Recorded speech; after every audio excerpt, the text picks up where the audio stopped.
ಮೊದಲಿಗೆ ಪಿತಾಮಹ ಬ್ರಹ್ಮಶ್ರೀ ಗುರುಗಳಿಗೂ ನನ್ನ ಅನಂತ ಕೋಟಿ ನಮಸ್ಕಾರಗಳು. ಹಾಗೂ ನನ್ನ ಆಧ್ಯಾತ್ಮಿಕ ಗುರುಗಳು ಆದ ರಂಗನಾಥ ಗುರುಗಳಿಗೂ ನನ್ನ ಅನಂತ ಕೋಟಿ ನಮಸ್ಕಾರಗಳು. ಹಾಗೆ ಈ ನಲ್ಲಿ ವೀಕ್ಷಣೆ ಮಾಡ್ತಕ್ಕಂಥ ಮತ್ತು ನನ್ನ ತಂದೆ ತಾಯಿಗಳಿಗೂ ನನ್ನ ಅನಂತ ಕೋಟಿ ನಮಸ್ಕಾರಗಳು.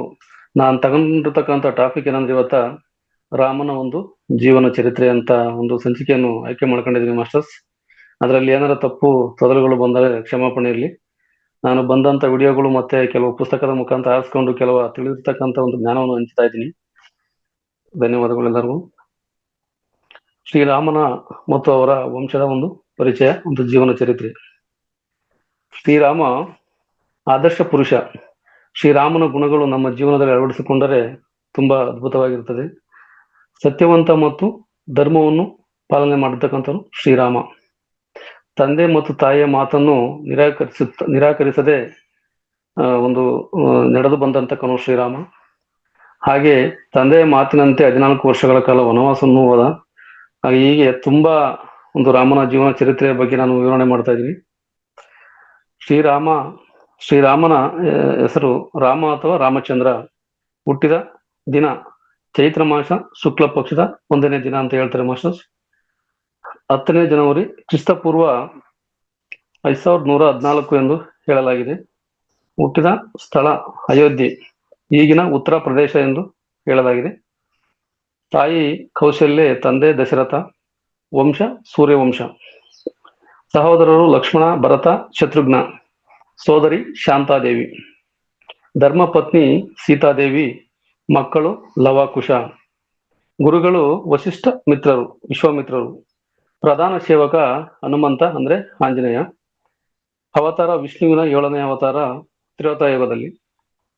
ಸ್ನೇಹಿತರು ಸುಗ್ರೀವ, ಅವರ ಅಜ್ಜ ಅಂದ್ರೆ ತಾತ ಅಜ, ಅಜ್ಜಿ ಹಿಂದೂಮತಿ. ಇವರು ದೇವಲೋಕದಿಂದ ಬಂದರು ಎಂದು ಹೇಳಲಾಗಿದೆ. ಮತ್ತು ದಶರಥನಿಗೆ 3 ಜನ ಪತ್ನಿಯರು. ಯಾರೆಂದರೆ ಕೌಶಲ್ಯೆ, ಅವರ ಮಗ ಶ್ರೀರಾಮ. ಕೈಕೇಯಿ, ಅವರ ಮಗ ಭರತ.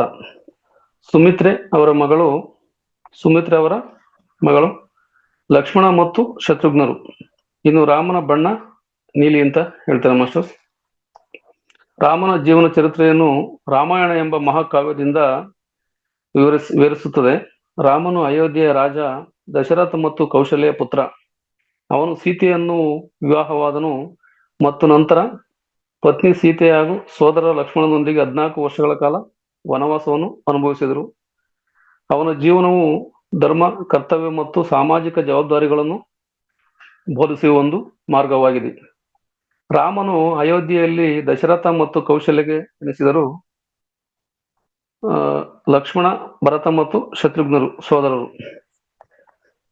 ತಂದೆಯ ಮಾತಿನಂತೆ ಬೆಲೆ ಕೊಟ್ಟು ರಾಮ ಸೀತೆ ಮತ್ತು ಲಕ್ಷ್ಮಣನೊಂದಿಗೆ 14 ವರ್ಷ ವನವಾಸಕ್ಕೆ ಹೋಗುತ್ತಾನೆ. ವನವಾಸ ಸಮಯದಲ್ಲಿ ರಾಕ್ಷಸ ರಾಜ ರಾವಣನು ಸೀತೆಯನ್ನು ಅಪಹರಿಸುತ್ತಾನೆ. ನಂತರ ರಾವಣನನ್ನು ಸೋಲಿಸಲು ತನ್ನ ಸಹಚರರಾದ ಸುಗ್ರೀವ ಮತ್ತು ಹನುಮಂತನ ಸಹಾಯ ಪಡೆಯುತ್ತಾರೆ. ನಂತರ ರಾವಣನು ವಧಿಸಿದ ನಂತರ ರಾಮನು ಸೀತೆಯನ್ನು ರಕ್ಷಿಸಿ ಅಯೋಧ್ಯೆಗೆ ಹಿಂತಿರುಗುತ್ತಾನೆ. ರಾಜ್ಯದ ಪ್ರಜೆಗಳ ಮನಸ್ಸಿನಲ್ಲಿ ಸೀತೆಯ ಬಗ್ಗೆ ಅನುಮಾನಗಳು ಮೂಡಿದ್ದರಿಂದ ರಾಮನು ಸೀತೆಯನ್ನು ತೊರೆಯಬೇಕಾಗುತ್ತದೆ. ಕೊನೆಗೆ ರಾಮನು ತನ್ನ ಮಕ್ಕಳಿಂದ ಲವಕುಶರೊಂದಿಗೆ ಅಯೋಧ್ಯೆಗೆ ಮರಳಿ ರಾಜನಾಗುತ್ತಾನೆ. ರಾಮನ ಜೀವನವು ವೈಯಕ್ತಿಕ ಹಕ್ಕುಗಳು ಮತ್ತು ಧಾರ್ಮಿಕ ಜೀವನವನ್ನು ವಿವರಿಸುತ್ತದೆ. ರಾಮನು ಶೌರ್ಯ ಮತ್ತು ಸದ್ಗುಣಗಳು ಹೊಂದಿರುತ್ತಾನೆ. ರಾಮನ ಆಳ್ವಿಕೆಯಲ್ಲಿ ಆದರ್ಶ ರಾಜ್ಯವಾದ ರಾಮರಾಜ್ಯ ಎಂದು ಕರೆಯಲಾಗುತ್ತದೆ. ಅಲ್ಲಿ ಜನರು ನ್ಯಾಯ ಮತ್ತು ನೀತಿಗಳಿಂದ ಕೂಡಿದ ಜೀವನ ನಡೆಸುತ್ತಾರೆ ಮತ್ತು ರಾಮನು ಸಾಕಾರ ರೂಪವಾಗಿರುತ್ತಾನೆ. ಅವನ ಕಥೆಯು ಏಷ್ಯಾ ಮತ್ತು ಆಗ್ನೇಯ ಏಷ್ಯಾದ ಸಂಸ್ಕೃತಿಯಲ್ಲಿ ಆಳವಾದ ಪ್ರಭಾವ ಬೀರಿದೆ. ಶ್ರೀರಾಮನು ಭಗವಾನ್ ವಿಷ್ಣುವಿನ ಅವತಾರ. ಹಿಂದೂ ಧರ್ಮದ ವಿಷ್ಣುವಿನ 7ನೇ ದುಷ್ಟರನ್ನು ಸಂಹಾರ ಮಾಡಲು ಶ್ರೀ ವಿಷ್ಣುವು ಹಲವಾರು ರೂಪದಲ್ಲಿ ಅವತರಿಸುತ್ತಾರೆ. ಯದಾಹಿದ ಧರ್ಮಸ್ಯೆ ಲಾಹಿರ್ ಭವತಿ ಭರತ್ ಅಭಿಜಿತ್ ಧರ್ಮಸ್ಯೆ ದದಾತ್ಮನಂ ಸೃಜಾಮಹೆ ಪರಿಣಾಮ್ ಸಾಧುನಾ ವಿನಾಶಾಯನಂ ಯುಗೆ ಯುಗೆ ಎಂಬಂತೆ ಶ್ರೀಹರಿಯು ಧರ್ಮವನ್ನು ಉಳಿಸಲು ಕೂಡ ಬರುತ್ತಾನೆ. ಹೀಗೆ ಶ್ರೀರಾಮನ ಬಾಲ್ಯ ಜೀವನವು ವನವಾಸ, ದಾಂಪತ್ಯ, ಶ್ರೀರಾಮನ ಆಳ್ವಿಕೆ, ರಾಮನ ಗುಣಗಳು, ಅಯೋಧ್ಯ ಮಂದಿರ ಬಗ್ಗೆ ತಿಳಿಯೋಣ. ಶ್ರೀರಾಮನು ಅಯೋಧ್ಯೆಯ ರಾಜನು ದಶರಥ ಮತ್ತು ಕೌಶಲ್ಯ ಪುತ್ರನಾಗಿ ಜನಿಸಿದರು. ದಶರಥನು ಒಮ್ಮೆ ತನ್ನ 3 ಜನ ಪತ್ನಿಯರೊಂದಿಗೆ ವಿಶ್ವಾಮಿತ್ರ ತನ್ನ ಭೇಟಿಯಾದರು. ವಿಶ್ವಾಮಿತ್ರನು ದಶರಥನಿಗೆ ರಾಜ್ಯವನ್ನು ಸುಭಿಕ್ಷ ಮತ್ತು ಶಾಂತಿಯುತವಾಗಿ ಆಳಲು ತನ್ನ 3 ಮಕ್ಕಳನ್ನು ಕೊಟ್ಟರು. ಮೊದಲನೆಯ ವರದಂತೆ ದಶರಥ ತನ್ನ 3 ಜನ ಪತ್ನಿಯರು 3 ಗಂಡು ಮಕ್ಕಳನ್ನು ಇರುತ್ತಾರೆ. ಎರಡನೇ ವರದಂತೆ ಆ ಮಕ್ಕಳು ಧರ್ಮನಿಷ್ಠೆ ಮತ್ತು ನ್ಯಾಯನಿಷ್ಠೆ ದರಗಳಾಗಿರುತ್ತಾರೆ. ಇನ್ನು 3ನೇ ವರದಂತೆ ಮಕ್ಕಳು ಶಾಂತಿ ಮತ್ತು ಸಮೃದ್ಧಿಯನ್ನು ತರುತ್ತಾರೆ.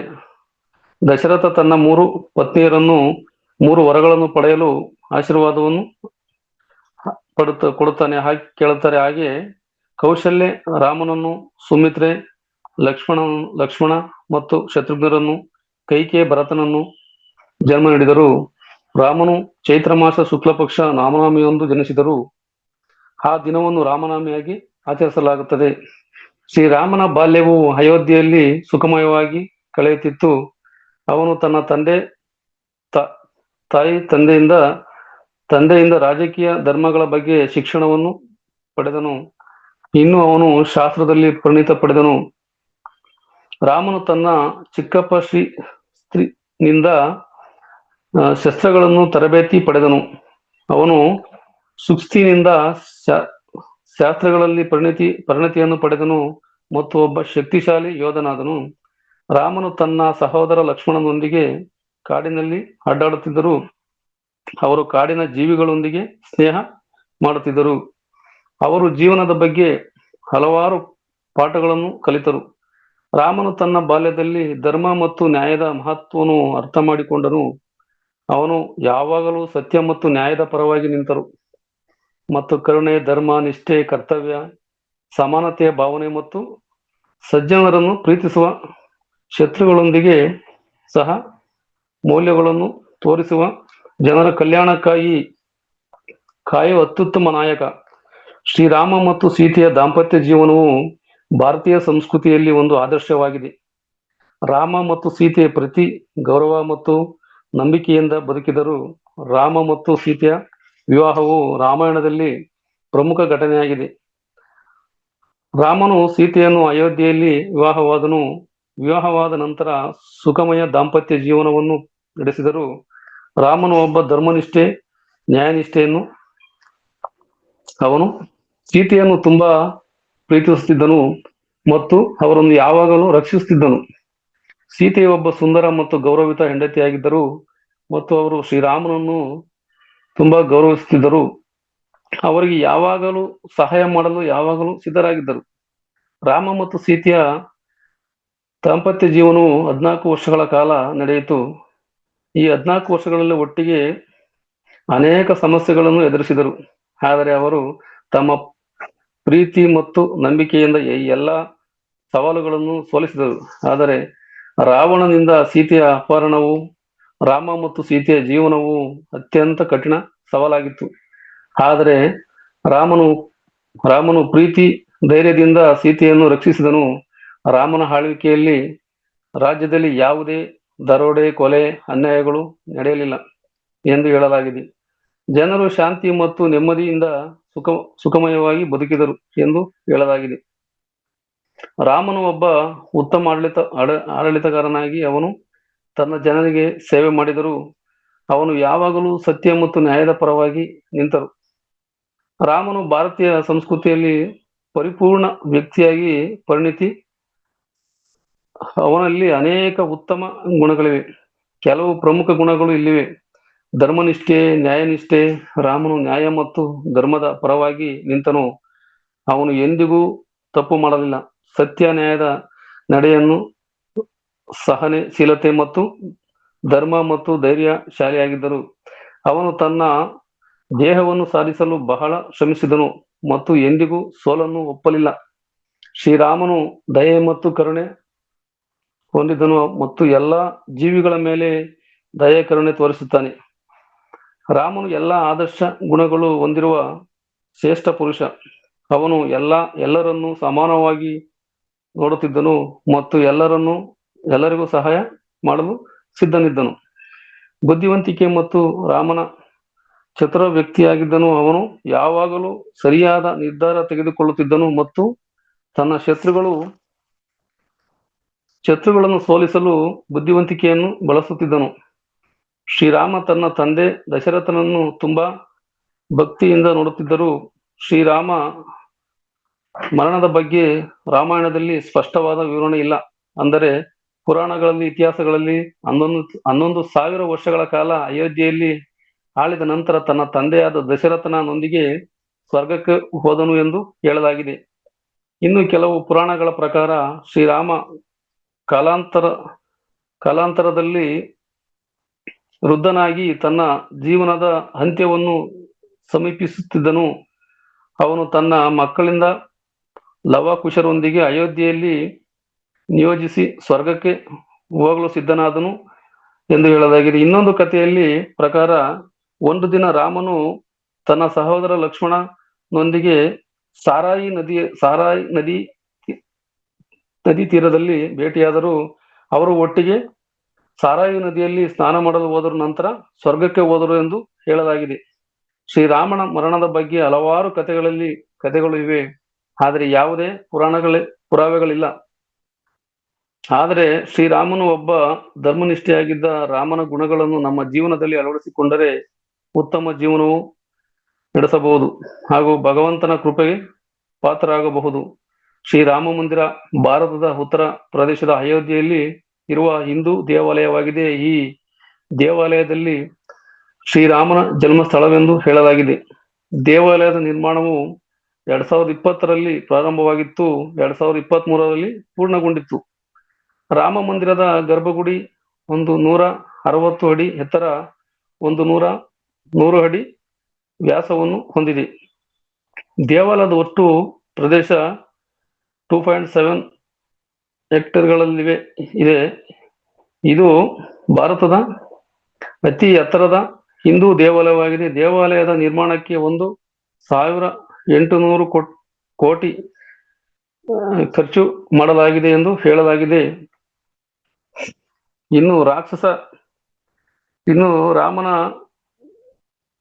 ಇನ್ನು ರಾಕ್ಷಸ ರಾವಣನ ಸಂಹಾರಕ್ಕೆ ಕೆಲವು ಅವತಾರಗಳನ್ನು ಎತ್ತಬೇಕಾಯಿತು. ಇನ್ನು ರಾಮನ ವನವಾಸಕ್ಕೆ ಕೈಕೇಯಿಯು ಕಾರಣ ಎಂದು ಹೇಳಲಾಗಿದೆ. ತನ್ನ ಮಗ ಭರತ ರಾಜನಾಗುವ ಬಯಕೆಯಿಂದ ಇದ್ದುದರಿಂದ ಇನ್ನು ವಿಚಾರವನ್ನು ಹೇಳಿದರು ಎಂದು ಮಂದರೆ ಹೇಳಲಾಗಿದೆ. ರಾಮನು ರಾಜನಾದರೆ ನಿನ್ನ ಮಗ ಭರತ ಯಾವಾಗ ರಾಜನಾಗುವುದು ಎಂದು ಚಾಡಿ ಹೇಳಿದರು. ಆದರೆ ಕೈಕೇಯಿ ಮೊದಲೇ ದಶರಥನಿಂದ 2 ವರಗಳನ್ನು ಪಡೆದಿದ್ದಾರಂತೆ. 1ನೇ ವರದಂತೆ ನನ್ನ ಮಗ ರಾಜನಾಗಬೇಕು, 2ನೇ ವರದಂತೆ ರಾಮ ವನವಾಸಕ್ಕೆ ಹೋಗಬೇಕು ಎಂದು ವರವನ್ನು ಪಡೆದಿರುತ್ತಾರೆ. ಅದರಂತೆ ಶ್ರೀರಾಮ 14 ವರ್ಷ ವನವಾಸಕ್ಕೆ ಹೋದರು ಎಂದು ಹೇಳಲಾಗಿದೆ. ವನವಾಸ ಎಲ್ಲಿ ಎಂದರೆ ಈಗಿನ ದಂಡಕಾರಣ್ಯದಲ್ಲಿ, ಪಂಚವಟಿಯಲ್ಲಿ, ಹಿಂದಿನ ನಾಸಿಕದಲ್ಲಿ ಇದೆ ಎಂದು ಹೇಳಲಾಗಿದೆ. ಇನ್ನು ರಾವಣರ ಯುದ್ಧಕ್ಕೆ ಕಾರಣ ಯಾರು ಎಂದರೆ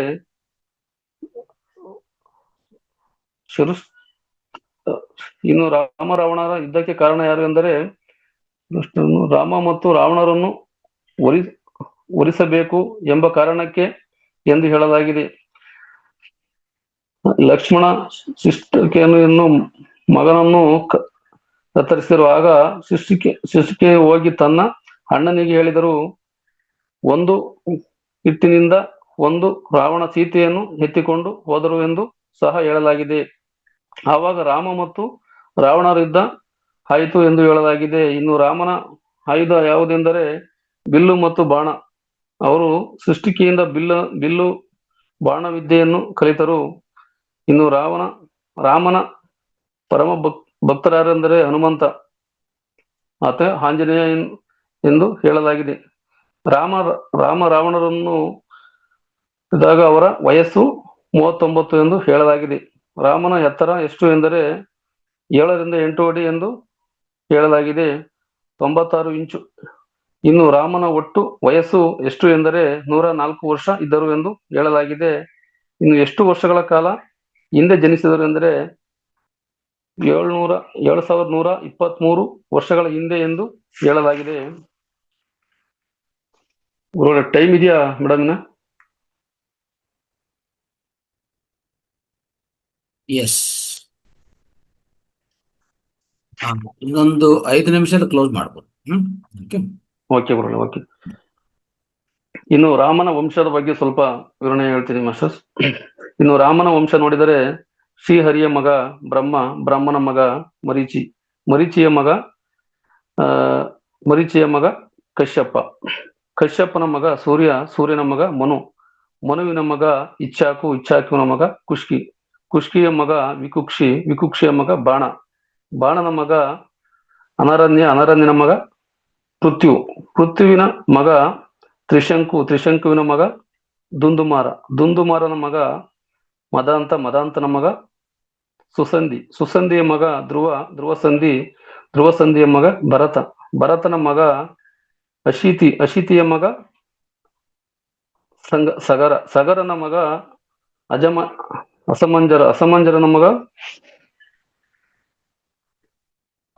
ಅಂಶಮಂತು, ಅಂಶಮಂತುವಿನ ಮಗ ದಿಲೀಪ, ದಿಲೀಪನ ಮಗ ಭಗೀರಥ, ಭಗೀರಥನ ಮಗ ಕುಕುತಸ್ಸು, ಕುಕುತಸ್ಸುವಿನ ಮಗ ರಘು, ರಘುವಿನ ಮಗ ಪ್ರವೃದ್ಧ, ಪ್ರವೃದ್ಧನ ಮಗ ಶಂಕನ, ಶಂಕನ ಮಗ ಸುದರ್ಶನ, ಸುದರ್ಶನನ ಮಗ ಅಗ್ನಿವರ್ಣ, ಅಗ್ನಿವರ್ಣನ ಮಗ ಶೀಘ್ರವೇದ, ಶೀಘ್ರವೇದನ ಮಗ ಮರುವಿನ ಮಗ ಪ್ರಶಿಷ್ಯ, ಪ್ರಶಿಷ್ಯನ ಮಗ ಅಂಬರೀಷ, ಅಂಬರೀಷನ ಮಗ ನಹುಷ, ನಹುಷನ ಮಗ ಜಯದಿ, ಜಯದಿಯ ಮಗ ನಭಾಗ, ನಭಾಗನ ಮಗ ಅಜನ, ಅಜನ ಮಗ ದಶರಥ, ದಶರಥನ ಮಕ್ಕಳು 4 ರಾಮ, ಲಕ್ಷ್ಮಣ, ಭರತ, ಶತ್ರುಘ್ನ.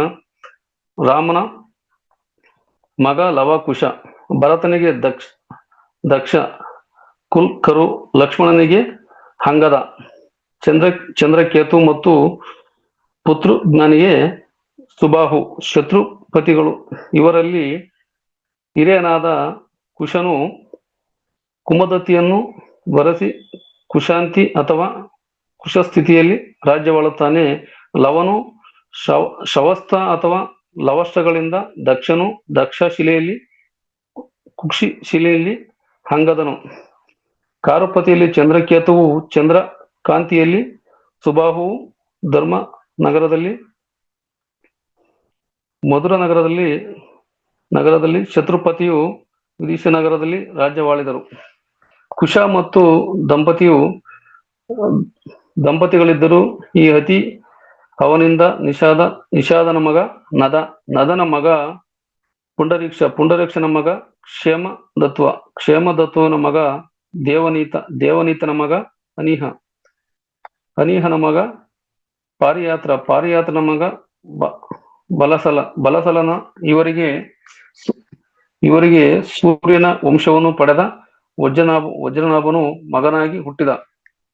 ಇವರ ಮಗ ಕರ್ಣನ ಮಗ ವಿದುತ್ತಿ, ಹಿರಣ್ಯನಾಭ. ಇವರು ಮಹರ್ಷಿ ಜೈನ ಮುನಿಯ ಶಿಷ್ಯನಾಗಿ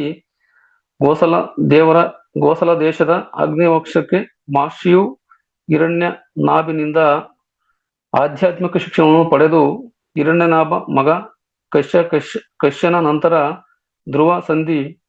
ಧ್ರುವಸಂಧಿಯ ನಂತರ ಸುದರ್ಶನ ನಂತರ ಅಗ್ನಿವರ್ಣನ ನಂತರ ಶೀಘ್ರ. ಈ 3 ಜನ ಯೋಗ ಸಮಾಧಿಯಲ್ಲಿ ಸಿದ್ಧಿಯನ್ನು ಪಡೆದರು. ಈಗಲೂ 3 ಮಹಾರಾಜರು ಕಲಾಪ ಎಂಬ ಗ್ರಾಮದಲ್ಲಿ ವಾಸಿಸುತ್ತಿದ್ದಾರೆ ಎಂದು ಹೇಳಲಾಗಿದೆ. ಕಲಿಯುಗದ ಅಂತ್ಯಕಾಲದಲ್ಲಿ ಸೂರ್ಯವಂಶವು ನಷ್ಟವಾದಾಗ ಇವರು ಪುನರಪಿ ಸೂರ್ಯವಂಶವನ್ನು ಬೆಳೆಸುವಂತೆ ಮತ್ತು ಮರುವಿನ ಮಗ ಪ್ರಶುಶುದ್ಧ ಮಗ ಸಂದೀಪನ ಮಗ ಅಮರಣ ಅಮರನ ಮಗ ಮಹಾಸ್ವಂದಿ. ಮಹಾಸ್ವಂದಿಯ ಮಗ ವಿಶ್ವಸ್ವಾಹುವಿನ ಮಗ ಪ್ರಸೇತ ಜೇತುವಿನ ಮಗ ತಕ್ಷಕನ ಮಗ ಗ್ರಹಬಲ. ಈ ಗ್ರಹದ ಬಲವನ್ನು ಕುರುಕ್ಷೇತ್ರ ಯುದ್ಧದಲ್ಲಿ ಅಭಿಮನ್ಯು ಸಂಹರಿಸಿದ ಎಂದು ಹೇಳಲಾಗಿದೆ. ಬಲನ ಮಗ ಗ್ರಹದ್ರವಣನ ಮಗ ಕುರುಪ್ರತಿಯ ಮಗ ವಸ್ತ್ರರುದ್ರವಿನ ಮಗ ವಾತಿಯೋಮನ ಮಗ ಭಾನುವಿನ ಮಗ ದಿವಾಕನ ಮಗ ಸಿಂಹದೇವನ ಮಗ ಗ್ರಹಧ್ವಾತುವಿನ ಮಗ ಭಾನುಮಂತುವಿನ ಮಗ ಪ್ರತಿರಕ್ಷಕನ ಮಗ ಸುಪ್ರತೀಕ್ಷಕನ ಮಗ ಮರುದೇವನ ಮಗ ಸುಣಕ್ಷೇತ್ರವಿನ ಮಗ ಪುಷ್ಕರನ ಮಗ ಅಂತರಿಕ್ಷಕನ ಮಗ ಸುಪುತ್ರನ ಮಗ ಅಮಿತ್ರಜೇತುವಿನ ಮಗ ಬ್ರಹ್ಮರಾಜನ ಮಗ ಬರಿಹಿಯ ಮಗ ಚುಲಜಯನ ಮಗ ರಣಕ್ಷಯನ ಮಗ ಸಂಜಯನ ಮಗ ಚಾಕ್ಯುವನ ಮಗ ಸುಧೋಧನ ಮಗ ಲಿಂಗಾಕವನ ಮಗ ಜೇತುವಿನ ಮಗ ಕೃಚ್ಚಾತುವಿನ ಮಗ ರಣಕನ ಮಗ ಸುರತ್. ಈ ಸುರತನಿಗೆ ಸೂರ್ಯವಂಶದ ಕೊನೆಯ ರಾಜನಾದ ಸುಮಿತ್ರನು ಮಗನಾಗಿ ಹುಟ್ಟಿದನು. ಇವರೆಲ್ಲರೂ ಇಕ್ಷ್ವಾಕು ವಂಶದ ಸಂಭೂತರು. ಸುಮಿತ್ರನ ನಂತರ ಕಲಿಯುಗದಲ್ಲಿ ಈ 3 ವಂಶವು ಮರೆಯಾಯಿತು ಎಂದು ಹೇಳಲಾಗಿದೆ. ಇಲ್ಲಿಗೆ ನನಗೆ ತಿಳಿತಕ್ಕಂಥ ಸ್ವಲ್ಪ ಜ್ಞಾನವನ್ನು ಹಂಚಿದ್ದೇನೆ. ಈ ಅವಕಾಶ ಕೊಟ್ಟಿದ್ದಕ್ಕೆ ಧನ್ಯವಾದಗಳು.